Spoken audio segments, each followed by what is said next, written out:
안녕하세요. 오늘 저희가 좀 깊이 들어가 볼 주제는요. 인간의 본성, 그리고 하나님의 계명, 또 이 둘을 연결하는 그 사랑의 역할에 관한 겁니다. 네. 공유해 주신 자료들을 보니까 이게 신학적인 관점에서 왜 계명을 지키는 게 영생에 중요한지, 그런데 또 인간이 이걸 왜 이렇게 어려워하는지 그걸 파고들더라고요. 맞습니다. 그래서 오늘 저희의 목표는 이 자료들 속 핵심 메시지, 그러니까 믿음이랑 사랑이 어떻게 순종으로 이어지고 결국 구원까지 가게 되는지 이거 좀 명확하게 이해해 보는 겁니다.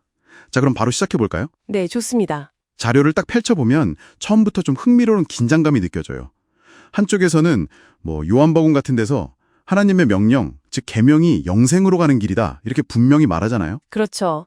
생명의 길이라고 하죠. 그런데 또 동시에 욥기 같은 데 보면 사탄은 막 하나님 앞에서 에이, 특정 상황 딱 닥치면 인간은 절대 계명 못 지킵니다 이렇게 주장을 한단 말이죠. 네, 그렇죠. 자기 살 깎는 상황에선 안 된다는 식으로. 근데 더 좀 신기한 건 이 자료 자체도 요한복음의 그 포도나무 비유처럼 인간 혼자 힘만으로는 어떤 상황에서도 계명을 완벽하게 지키는 건 불가능하다 이걸 인정하고 있다는 점이에요. 네.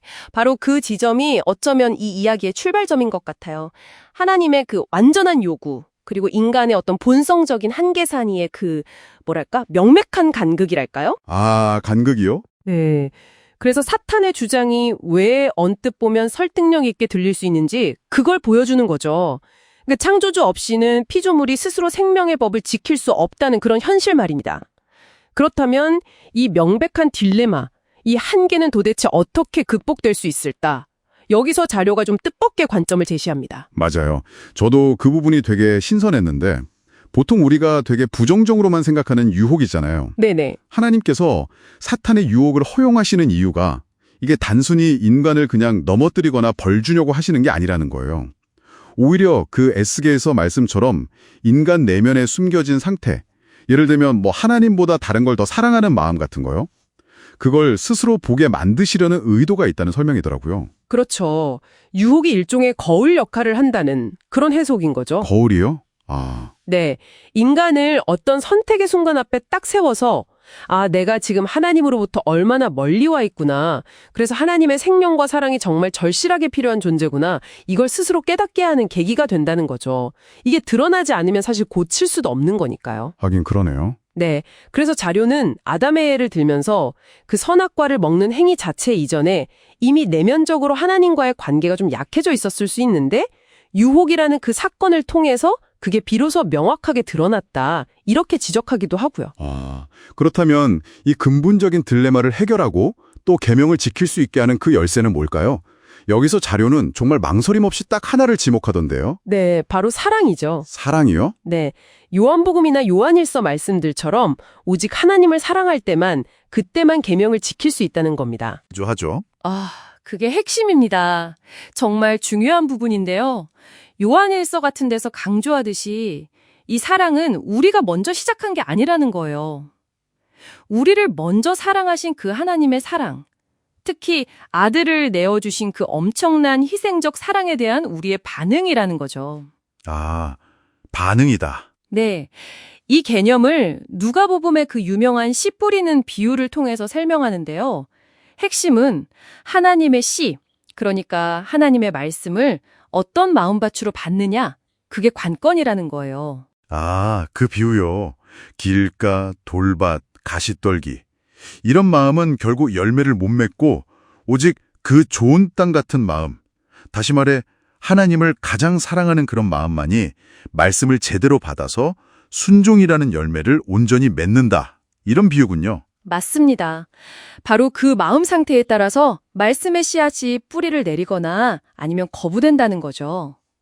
그리고 요한일서에서 말하는 것처럼 하나님의 씨, 그러니까 그 사랑과 생명이 그 사람 안에 있으면 계속해서 죄를 지을 수 없게 된다. 이렇게까지 설명을 해요. 와, 그렇군요.